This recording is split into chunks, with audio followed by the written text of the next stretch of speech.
Welcome everyone, Questini here with a discussion about one of the biggest player traps in Total War Warhammer 3, and also one of the biggest problems that the game does have, and Total War does have, but obviously Warhammer 3 is the only relevant game at this moment. See, when you're playing a campaign, and I've chosen Karl Franz in this particular case, when you're playing a campaign and you begin that campaign, you might believe that what you should do is focus on a combination of economic buildings and military buildings. But that is actually the worst decision you could make, because you're spreading your resources around, you have limited build slots, so you're not going to be able to maximize your potential, either from a military perspective or an economic perspective. Now, Legend of Total War did a video on this subject a couple of months ago, and this is in response to that video, which came up in my recommended just yesterday. And I decided, you know what, I'm going to approach this issue. Now, from Legend's perspective, what you want to do is focus on dealing with the early game with whatever units you can recruit easily. So, in the case of the Empire, those would be units like spearmen and archers, because those can be recruited from any settlement. In a High Elven campaign, it's spearmen and archers as well. In a Dwarf campaign, it's miners or Dwarf warriors, or really get to tier 2 and get gyrocopters. And focus on your economy, because it isn't a great thing to end up with your economy in the negative. Now, here I disagree with Legend of Total War to a certain extent. I don't think he's wrong in what he's saying with regards to the limited build slots and the lack of variety. The trap, of course, is that if you play the game the way maybe the developers intended, and the way that seems natural, you'll end up failing fairly hard in your campaign. And especially if you try going on higher difficulties. But even on lower difficulties, you will end up weaker than you're supposed to be. Instead, you're much better off prioritizing your limited build slots and your limited money on certain buildings and trying to make do with the military you do have, or focusing on certain military units at the expense of others. This does vary from a race to race level. The Empire does have a good amount of unit variety, but you almost never really use it in the meaningful portion of the campaign, unless you're willing to sacrifice something else. Now, this is where I disagree with Legend. I disagree with Legend because Legend's perspective on the idea of focusing on building up your economy, it can work, it does work, but it's not necessarily the best way from my point of view. Instead, what I find is that what you really want to focus on is to get a decent level of military strength, the minimum required though. And in an Empire campaign, for instance, that would mean getting Pistoliers, getting warrior priests, getting an engineer. The reasons for that is that an engineer gives you campaign movement range and buffs your missile units. A witch hunter is useful because of the scavenge ability and accusation that he does have.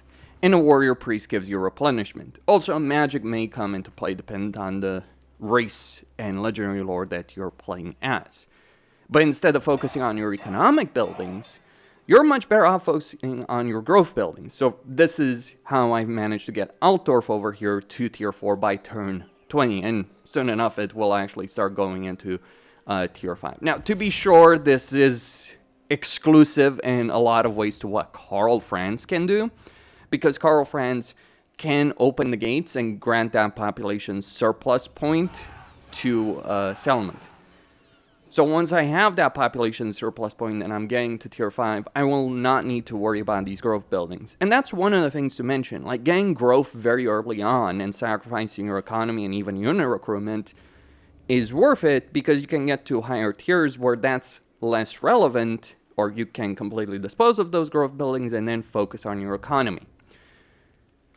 The upside of this is that you will get more building slots faster, much faster than you otherwise would. You will get a bunch of hero variety as well, and unit variety. So, for instance, over here, this army I recruited, of course. Then there's this army. But my economy is in the negative. But how do you manage that, right? Because your economy, your baseline economy is not going to be enough to support that. Well, that's where we got to talk about what's really broken about this. Developing your economy can be worth it in a long campaign, but it's absolutely not worth it in any campaign, as any race, with the exception of the Dark Elves, and even then there's strong arguments to be made on that subject. But the reasons you'd want to do it as Dark Elves is, well, Dark Elves can recruit with Black Orcs, so you don't need unit recruitment. They can even recruit all of their heroes from Black Orcs, so it's kind of less relevant to focus on that, though you'd still want to focus on heroes. But one of the things you can do is you can take settlements, be very aggressive. So post-battle loot, focusing on getting a powerful army, powerful enough to deal with early game threats, will let you post-battle loot, will give you settlements that you can loot, occupy, sack, and also trade. So over here, for instance, I took out Paravan, and now I'm going to trade it for Quenelle. I mean, I already took Quenelle from them, traded it, so I could sell Massive Oracle for Aquitaine in this campaign. She actually wiped out Grom over here. I just took Massive Oracle. But now I can trade Quenelle over here and get a decent amount of money, so my economic issues are resolved. And I can go even further in this situation, in this campaign, in a lot of different ways, because I can now build a barracks in Quenelle and go to a Wood Elf faction and sell this settlement to the Wood Elves. Though over here, for whatever reason, even though I'm literally right next to him, I'm not actually able to sell this settlement to Orion. Yeah, just a bit of a weird one. So I should be able to, but I'm not able to. But regardless, even if I can sell it to Orion, I'll just build a barracks over here and sell it back to the Fey Enchantress. Assuming the Fey Enchantress doesn't get wiped out by Claw over here. And doing this over and over again. Some campaigns, it's more ridiculous than others, but doing it over and over again. And just finding factions that have a good amount of money. Ogres are a good choice, Nurgle is a good choice, Greenskins are a good choice, Skaven are a good choice. Just finding those factions and taking advantage of those factions for your own economic benefit, it is a much better strategy than what you could otherwise do. Hell, never mind the fact that you can double dip with a faction. So for instance, over here, okay, I sold Paravan to the Fey Enchantress, but there's nothing stopping me from, okay, going there and selling Quenelle. And if a faction doesn't have money, you can go over here and literally ask for money that they don't have in order to get ahead of the economic issues that might crop up in your campaign. Is it a ridiculous system? Abso-freaking-lutely. Is it the best choice you have in a campaign? Absolutely. So playing a campaign naturally, if you will, or in a way that maybe the developers intended, in a lot of perspective, is actually one of the worst decisions that you can actually make during the course of that campaign. There's so many choices, much better choices available to you, that rely on effectively abusing the AI for all the money and power that it has on any difficulty. It's most ridiculous on Legendary, but asking the AI to give you money it doesn't have is going to work on essentially any difficulty in the game.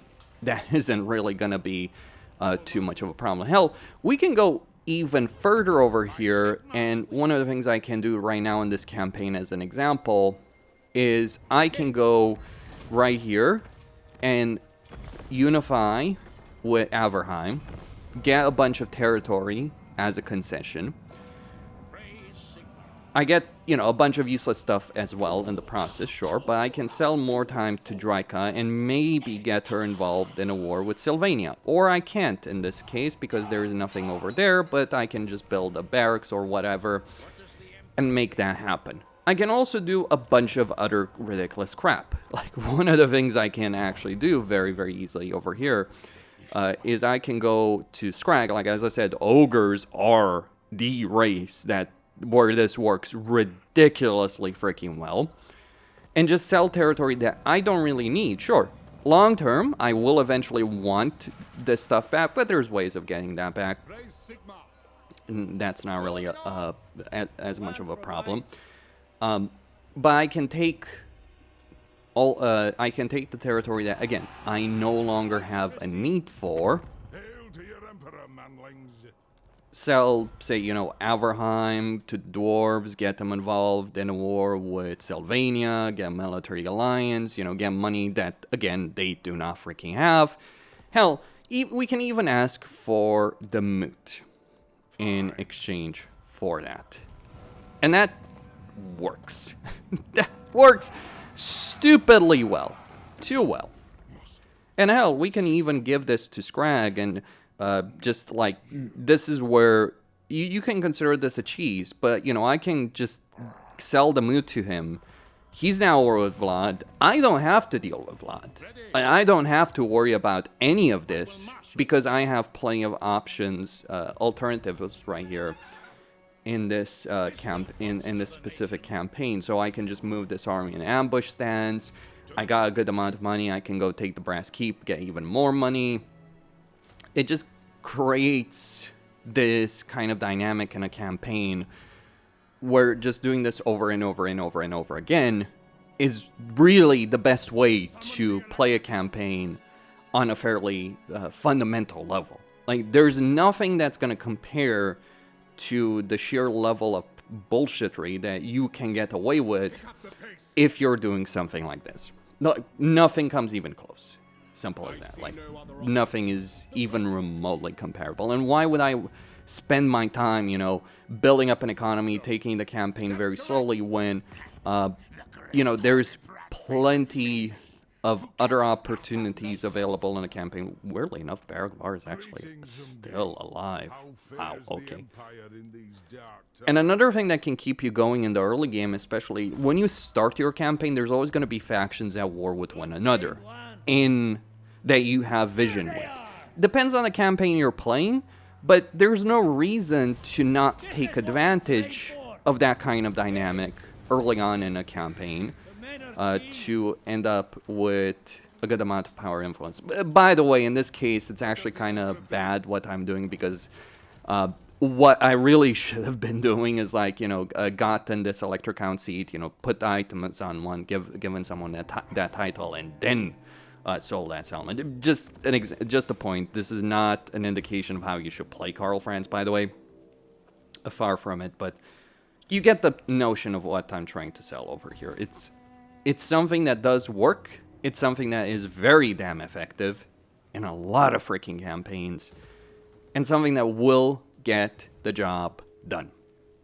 And that is the important, the critical point over here. It is effective. It does work. It is worth doing. There's no reason not to do it. And then later on in your campaign, you can worry about, you know, your about building up your economy, quote unquote, properly, if you will, because that's when it's actually going to matter. There are limits. There are limits to this. Also, those kind of declarations of war that I'm talking about, you can double dip in those declarations of war, because one of the things you can do is declare war on a faction, right? And if, for instance, you know, let's just say we declare war on Ungrim. But is Ungrim really going to hate me so much that he's not going to be willing to accept a peace? Early on, sure, you know, you just pissed him off. He's obviously not going to accept a peace immediately, though there's plenty of factions which might. He might not be willing to accept a peace immediately, but he will be willing to accept a peace in the longer term. And that is where the ridiculous aspect comes in. Or Kafane caravans. You meet a Kafane faction, you declare war on their enemies, then you might be able to get a peace agreement with those enemies, declare war on instantly, then declare war on that Kafane faction, take out their caravan, just do that. Like, again, building an economy is worth it if you're playing a longer campaign, depends on the race. Dark Elves have a really good, strong early game economy, for instance. High Elves take a while to build up, so why bother?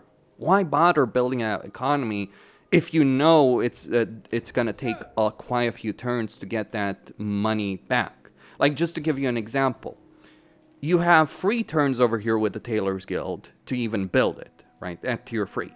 Never mind that this is a tier 2 building. But, you know, let's just consider tier 2, right? So it's 1,500 or 1,600, right? the difference in income between tier 1 and tier 2 is 125 gold. So you're looking at 15 turns to make it back, because you got to add the construction time as well in that calculation. You can't just think of, oh, this is the money I'm going to get, you know, once this is built. No, you got to think about, like, okay, this is how much I'm going to make. This is how much I'm going to make at this point. It can be worth it, but it just takes that time to build up. Never mind that region trading in these systems is very worth it as well. Like, yeah, I probably should have wiped out Festus there. I do have the army to do so, but probably can't auto-resolve my way through the brass keep. Just an idea. So abusing this continuously, or having factions that you're selling territory to, and then potentially turning on those factions to declare war on them and then take all their territory back and then do it again with another faction. That is genuinely the best way to play it. It became very, very clear. That kind of became very clear when Omens of Destruction came out. Like, this is actually what you want to do if you're playing as Khorne. This is the real power of Khorne in a campaign. But it is not just an exclusive aspect to a Khorne campaign. It's something any race can do, except Nakai, for instance. Almost any legendary lore can do it to an extent or another, one way or another, in a campaign situation. I mean, we can go even further and, you know, just take advantage of all those military alliances we built, and maybe get certain factions that would be difficult to confederate, get them more willing to confederate otherwise, like Marienburg, for instance. Or you can cheese that. Like, this is not even the most extreme version, by the way. Yeah, that's when it starts becoming freaking ridiculous. Or forget the dwarves right there, sell that to Lewin. Sell Grings to Lewin, get the money back, get the economy rolling, all that. Sell these buildings because we, again, don't need them. And sure, we might have some difficult battles here and there, but we have territory that we can work with. The more territory you have, the more you can do with it, the more powerful you may end up being in a campaign dynamic. Like, for instance, over here, I made the non-aggression pact with Dryka, but why would I want to keep that non-aggression pact when I can just engineer a war between her and Vlad, which would hopefully weaken her enough that I wouldn't have to fight her in any way, shape, or form. Or, you know, declaring war on Gelt. It's like, I'm not gonna fucking fight Gelt in this campaign, he's on the other side of the map. And yeah, eventually you can make this whole thing work. Sure, absolutely, undeniably so and all that. Or, you know, we can go to Baston and just sell them, you know, Castle Artois over here if I wanted to. I don't need to, though. Not right now. I absolutely have zero need to do that, and I just want to disband this army right here. Never mind the combat ability you get from, like, confederating a faction, stuff like that, right? I will marshal the men. Because, yeah, this kind of army is... yeah, this is pretty damn good. To have an army like this against a bunch of, you know, greenskins who probably can only recruit very, very basic units. And then you get... then there's the income from sacking and looting settlements. Like, if I take this army and take the Brass Keep, I'll actually just lower the battle difficulty to be able to out-resolve that. I recommend not doing that in a campaign, but I'm just demonstrating something here. You know, we go over here, we can either sack it, get a ton of money in the process through sacking it,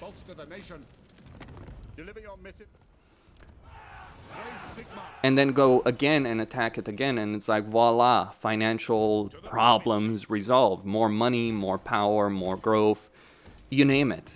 Or just the ultimate example of this with Karl France, like, get that extra population surplus. You might think, oh, Karl gets a bunch of population surplus points anyway. What's the damn point in bothering with it in his campaign? Well, it's still worth it, I would dare say. even in his campaign, I'd still say it's worth it to get the growth buildings, even in a situation like this, because it's just allowing you to get there faster. Sure, it is expensive, and you might not be able to afford instantly building up to a higher tier, so there's a bit of a balancing act with regards to that, but it is very, very doable. The more you cheese, the more you can get away with, the more you can cheese. Is there a problem in terms of the campaign design? You can bet your ass that it fucking is. Yes, it is a problem. I'm not gonna try and sugarcoat that aspect. It is absolutely a freaking damn issue. But it works. It works very, very well. And it's much better than trying to, get very weak unit variety early on and get a bunch of, get a bunch of tier 1 economic buildings as well. How do I think CA should fix that? Well, I think that the economy of every faction should just be like, unless they're like ogres or Khorne and all that. Like, Khorne and ogres show that you can have an economy without needing economic buildings. Because, yeah, ogres have economic buildings. They don't give a crap about them. Like, it's more of a side benefit. But they do generate a decent amount of money, but it's secondary to the amount of money that they're getting. Also, they don't need money for structure, so that saves them a lot of cash in the process. Khorne is relying fully on looting and sacking settlements. But I think, like, the Dark Elves are actually the best example of how race can work in a very different way within the meta. See, Dark Elves, the baseline economy of the Dark Elves is not great, right? They generate barely any money from a settlement, from a structure in a settlement, unless they have slaves. Now, I know a lot of people hate this system. I get it. To be honest, I think there's a lot of people who just dislike that Dark Elves were changed from Warhammer 2 to Warhammer 3. But the fact that you have the capability of generating ridiculous sums of money in a settlement, in a regular settlement, I think Hellebron is probably the best option over here. Assuming she actually has a tier 3, I guess she doesn't. But you can generate a lot of money through regular settlements. But you are paying for that in another resource. So I think that is a much better system than, just having an income level that is just not necessarily worth it in a lot of ways. Besides, Dark Elves also have, like, the slave system, so they can convert unique campaign resources into money. So if you're playing a Dark Elf campaign, you don't need to do any of this. That's how you can make a good race with economy, with trading, etc. The High Elves are the exact opposite. High Elves are just about bullshitting the campaign in as many ways as possible, because their economy might be worth it in a very long situation, but they're absolutely not worth it when it matters in a campaign.